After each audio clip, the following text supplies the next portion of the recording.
Aloha, friends and neighbors. This is Rollin Frost, Kona astrologer, scratching out a living here on the west coast of the Big Island. I got some interesting things to share with you.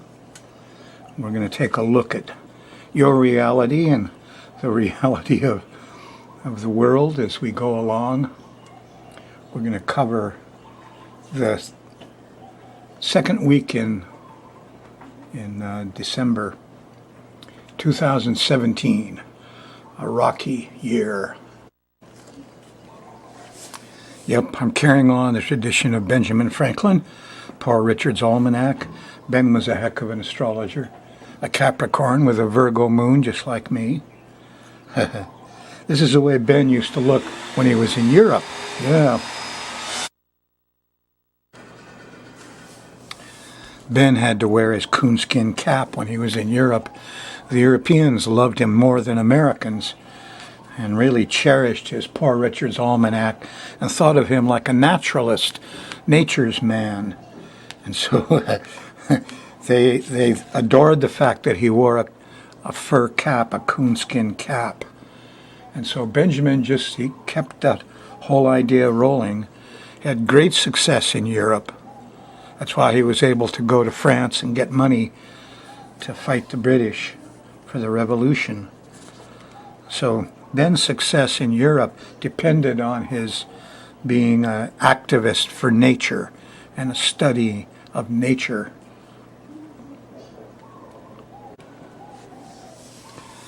I've heard astrology defined that way. It's the way nature works. Yes, and you're part of nature. But the rules about how nature works, that's astrology. And what we're doing here on this show every week for you is peering through your everyday conditioned reflexes of the way you see reality from movies and TV and your years and years and years of sitting behind the desk at school and peer into something, a little different way of looking at the rules and the regulations and the happenings of nature. Huh? So I try like crazy to keep a light heart about this work I do for you.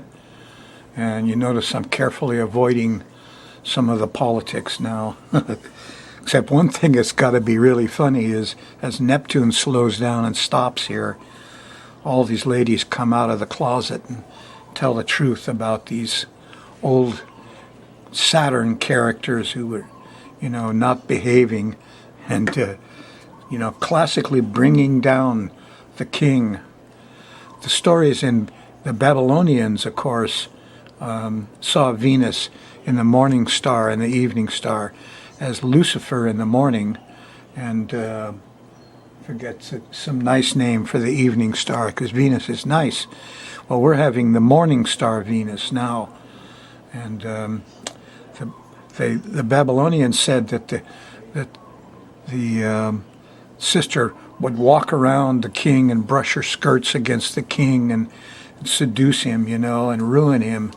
The Mayans, they had it down to the evil morning star. They would block up their windows so the light wouldn't come in.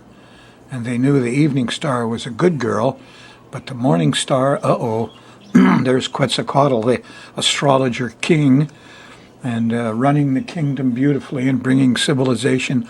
Along comes Tezcatlipoca, Neptune, got him drunk on pulque. Quetzalcoatl wakes up, he's sleeping with his sister.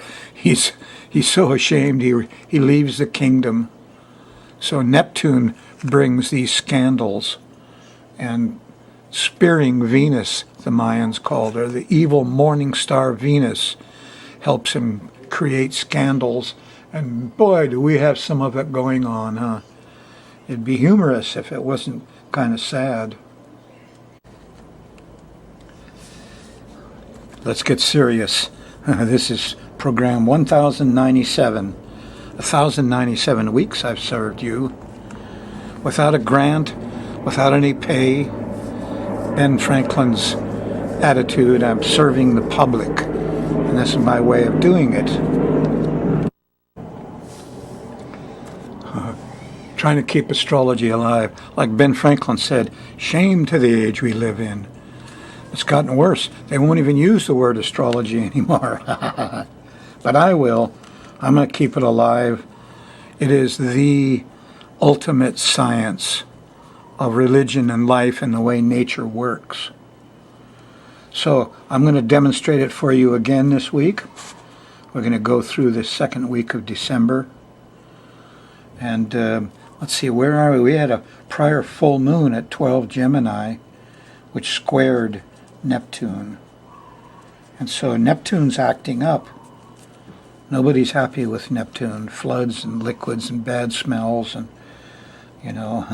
scandals. Neptune loves scandals. The other thing that's going on, you had a new moon at 26 Scorpio, trined Chiron. And the wounded healers were doing fine for like a whole month. Now, after you go through this next week, there's another new moon next Sunday on December 17th. That new moon is at 27 degrees of Sagittarius. And Saturn is there. So Saturn, we got a new moon on Saturn, and they're both squaring Chiron. So this next weekend, not the one coming up for you, but the next weekend is a big hit on homeless people. I saw in the news today, and I'm back here on the 18th of November, that in LA they have this, the Santa Ana River has these cement banks, and they're homeless people moved in along the river banks there, and they turned out there was a lot of homeless people there, and they'd built little hooches, and they went in to clean them out because somebody complained, about the nuisance of all these homeless people, and they found out these guys had gone underground and built houses under the ground, and one tunnel they found had 1,000 bicycles in it. We don't know yet who was saving all those bicycles and why. 1,000 bicycles in a tunnel by homeless people. Anyway, the wounded healers are in for it. You got this next week while they're still doing okay. And then the SHIT hits the fan, and the wounded healers are going to take a hit. These include all these non-traditional doctors, like no MD, you're some kind of non-traditional doctor, you're a wounded healer. Anyway, I'm kind of tired of Neptune already, but I love Chiron. He's a great guy. What else have I got here? Some notes. Let's see. I went back and looked at earthquake stuff because on show 1093, I did some quake prediction when we had that the moon opposed Uranus, and everybody said, eek, earthquakes. So I thought, well, what earthquakes happened? So I went back and looked. And on the 12th of November, we had a 6.5 in Costa Rica. Sunday night late, 7.3 in Iran and Iraq, killed a lot of people. Monday on the 13th, we had a 5.8 in Japan. Monday in the morning, we had a 4.7 in California, right on the San Andreas Fault. So we had a whole cluster of earthquakes as the moon came up to hit that new moon place. That opposition kind of set off a accumulation of an earthquake, new moon opposed Uranus. So it isn't just the homeless Uranus people and the wounded healers taking a hit, but science in general. When Uranus is not doing so well, neither is your astrologer. Here's an interesting thing. Take your mind off of that. There's a planetoid called Ceres, and I mistakenly bought. You can get these ephemeris for like $20. This is the one to get, and I bought the midnight one. I should have bought the noontime because it's a 10-hour difference. You buy the noontime, and with the data you get for 2 a.m. in the morning, the same date. You get the midnight, you got to go to the prior date. So I just kind of looking around a little bit, and I noticed something funny here. What's this? What is that? That's not in my old ephemeris. I don't even know what that is. Looks like a sickle off the Russian flag. Well, it turns out it's Ceres. Ceres. Ceres is this planetoid, and it's between Mars and Jupiter. And these guys, Michelson, I mean, they're pretty careful astrologers. They just do the numbers. And they decided to add a column and add this to our list of planets. I haven't studied Ceres at all. I don't know who Ceres is. Maybe it is the lost. I don't know. We're going to find out more. It has something to do with nature goddesses and something, but here they're listing it in the ephemeris now, and that's amazing to me. I mean, that's a life-changing event in the life of astrology to suddenly start listing. I would have listed Chiron. Of course, I didn't believe in Chiron for a long time either, until I went out to see who he was. Maybe I'll have to wait until Ceres is right on the descendant, and then I'll walk down towards the beach and I'll meet Ceres and see who Ceres is. That's what happens when you leave your house and there's a planet opposing you. You will meet that planet. That's how I researched the wounded healer, Chiron, which they list just once a month. See, they list Chiron here. They're listing Aries. Look at that. They're listing the new ephemeris. They're listing several different asteroids. I know this is the fire asteroid. Here's Chiron, see, the wounded healer. And this is the fire asteroid. I remember that. It's kind of good. So they're listing these asteroids too. But wow, to make a whole separate column for Ceres, I mean, that's mind-boggling to me. Major change in ephemeris. So we're going to have to find out more about Ceres. If you know anything about her, hey, give me a call. Let me know, I'm interested. A new player on the stage. I'm just getting used to Chiron, the wounded healer. Well, let's take a look at this and go around the wheel and see how it looks for you day by day. Now, this is not your chart. This is the generic chart. But when you're out in public, boy, and in your inner world and outer world, what does Rinpoche tell me? Be a better astrologer. Look inside, look outside. Look at the chart. So inside matches outside, okay? So if you're on the Thursday night show, you're feeling pretty good. Yeah, because here in the morning, there's a nice sextile to Jupiter, and Jupiter's happy, everybody's happy. Here's the sun. I get a trine to the sun. And, wait a minute, this is Leo. That's got to be a square to Jupiter. What am I doing? Got it wrong. So, overdoing it Thursday morning. Too much laughing and clowning around. Ate too much. Settles out Thursday night with the trine to the sun, and we kind of get your head. And Friday looks pretty nice to me. Friday here at December 8th. We've got Mercury lined up with Uranus. So even though Mercury's retrograde, your mind is working pretty well. And here's also trine to Saturn. You're organized about, your words and your writing and stuff. And here's Mars, a sextile to Mars. So you got a lot of energy Friday morning. You can plan things out. The technical things are going. You got time, you got money, you got energy. Get some stuff done Friday. It's working well. While the moon's in Leo, see, this is late Leo. We're getting all these goodies. And then Friday, just after lunch here, the moon shifts into Virgo. It's a whole different situation. All that nice stuff. If you just slept in Friday, you missed it. Because once you're in Virgo, it starts to get a little Saturday morning, Here's a square to Venus. There's no rest, there's no sex, there's no sweets. It's not so good. And here's Neptune. Neptune, ugh, squaring Venus. More deception, more scandal, more bad smells. And Neptune says, here, the water came up and washed all your sugar away. So, you can't trust love or sex or sugar or sweets. And all these characters, the doctor, priest, artist, musicians, are being kind of seduced by Venus. Yeah. Morning star Venus. She's ahead of the sun. She's still coming up morning star.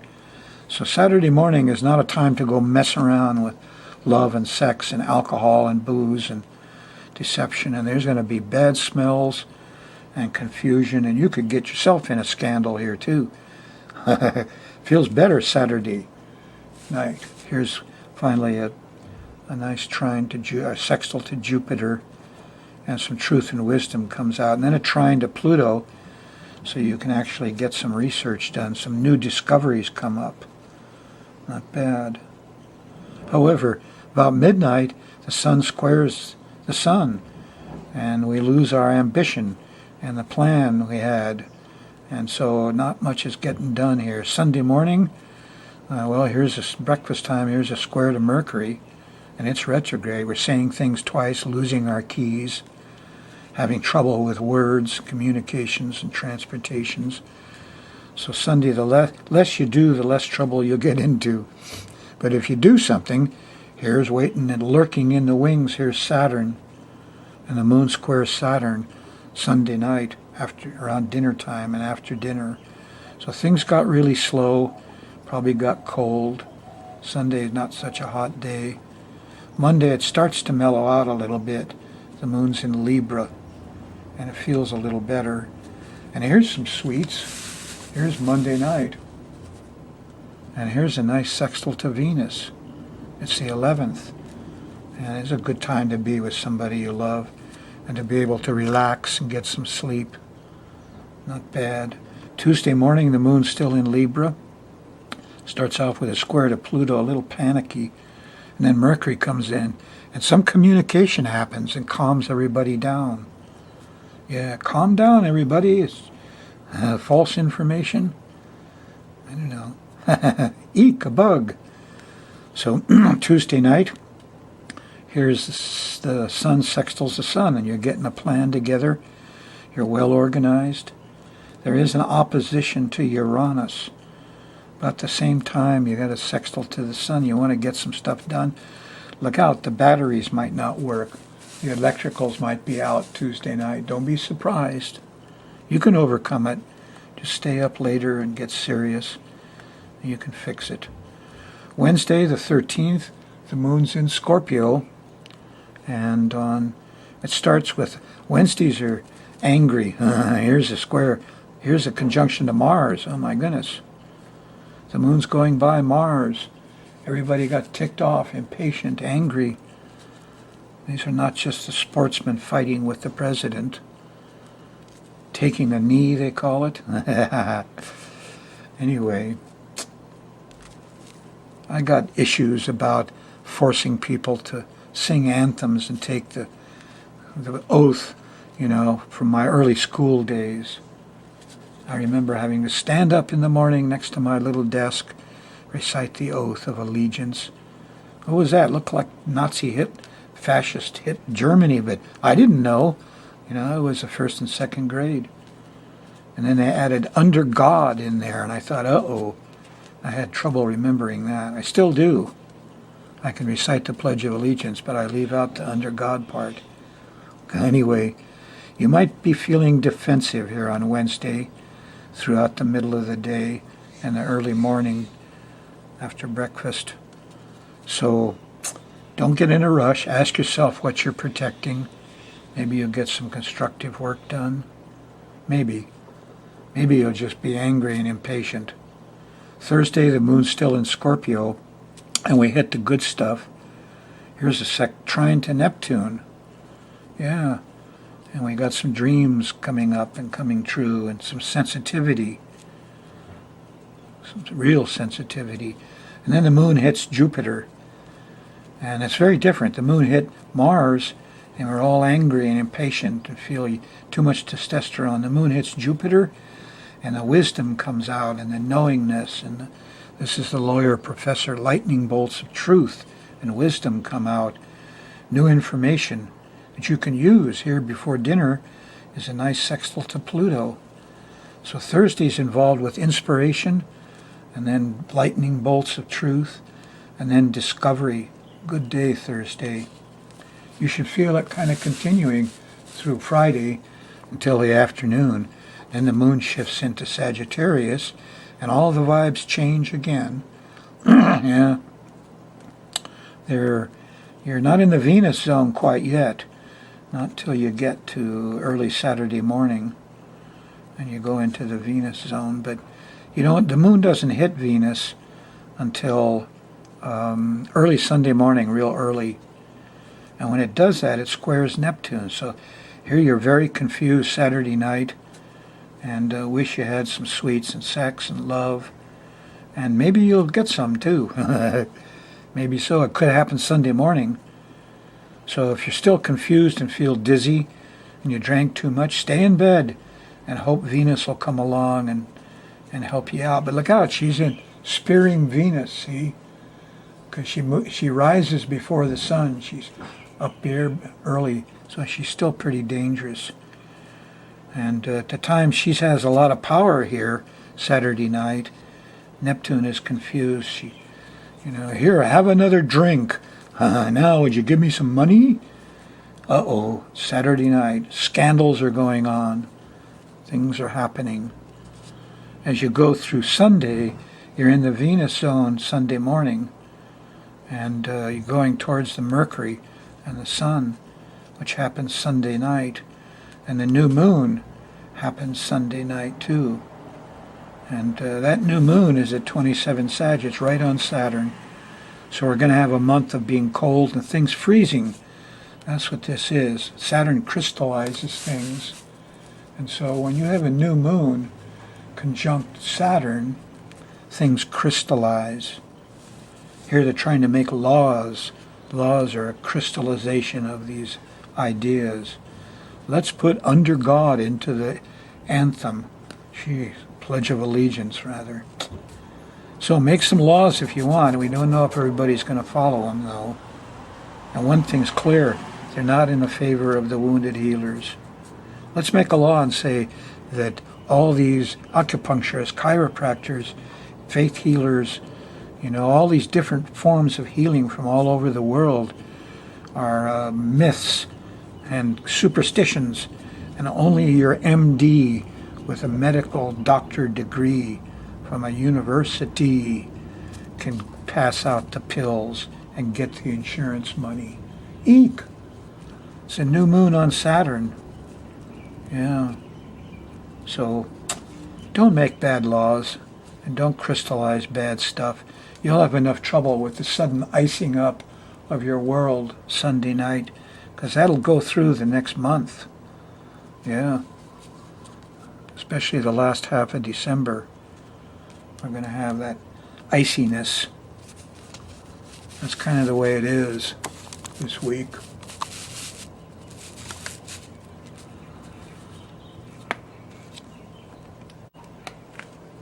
Hey, I study earthquakes, and I used to live in the Bay Area on the San Andreas Fault. And so the November 13th quake at 11:30 a.m. in the morning, I got curious and I did the chart. And looking for Uranus, here it is. Uranus is at 25 Aries 32. The rising sign there is at 25 Capricorn 18. Geez, that's only quarter of a degree off the square to the rising sign. And people felt that earthquake. So there it was out in the yard, out in the street. Your neighborhood is shaking and you got a quake. And there's the signature. There's Uranus, as usual, the earthquake guy. My Aumakua Honu. Look, folks, this is a good time to give yourself a gift. Yeah, a chart reading. by a master astrologer before I go out of business. SkyMirrorAstrology.com/TV. All you need is an accurate birth time. Send it off to me in the mail.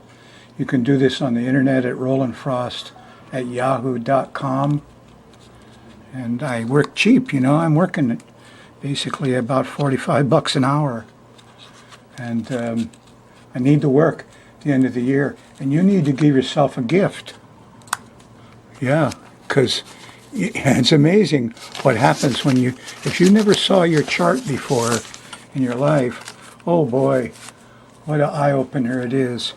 And it's great fun. And when you get into what I call the train schedule, boy, paves your path. You want to know whether Saturn's minimizing this area and Jupiter's opening up that area. To know those things means you know when to hold them and when to throw them. Yeah, so it's paving your path. This is the way nature works. Your body is subject to nature. Your chart is subject to nature. Your free will is in your attitude. So the more you know about your schedule, the easier it is to change your attitude and optimize your life's experience. That's what it's really all about. You can also, if you have somebody's birth time, order a chart as a gift for the holidays. I would do it yourself first. Treat yourself like a king and get a chart reading for yourself. I usually have spare time in the holidays, so it's a good time to get some work out of me. And then order some gifts for your friends, huh? I'm pretty lighthearted about it. You're not going to get bad news when I get a chart reading from me. No, we specialize in all the good news, all the Jupiter stuff, and how to optimize your life experience is to know when those periods of expansion come up so that you can be on time and you'll have your attitude, your free will be adjusted so that you can take advantage of the good times. That's what it's really about, to pave your path. Take advantage of the good times, kick back during the poor times. Just like a weather report. That's how you use a weather report, yeah? It's your own private weather report. Yep. And you can use it to great benefit yourself. Call me at 322-3584 or email me at rollinfrost@yahoo.com. Check out the website. It works well.